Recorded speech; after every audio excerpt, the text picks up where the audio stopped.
cyari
Kigali Pele Stadium aho umukino umaze guhuza ikipe ya APR Football Club n'ikipe ya Musanze FC. Umukino ukaba urangiye ari igitego kimwe kuri kimwe, birangira kuri penalty ya APR FC ikomeje kuri finale ari igitego sizahura nande iriyo sa ku kuboko hagati y'ikipe ya Rayon Sports ndetse n'ikipe ya Police Football Club zigiye gukina mu kanya. Dore uko abafana bimeze kuri stade, abafana byishimo byicana, abafana ba APR ari n'abafana ba Rayon Sports bategereje gukurikirana umukino uza gukurikiraho mu kanya ugiye guhuza ikipe ya Musanze ya APR ya Police ndetse na Rayon Sports.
ubundi twereke abatuzanye umutoza muzima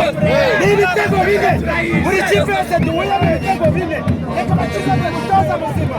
turabona umwaka umwe uwo mufite arimo gutsinda umutoza mufite arimo aratsinda kuki mushaka undi kandi arimo atsinda muri cyo abakinnyi bakomeye ariko umutoza icyo mumushinza ni iki umutoza ikintu tumushinja ntabwo ajya akina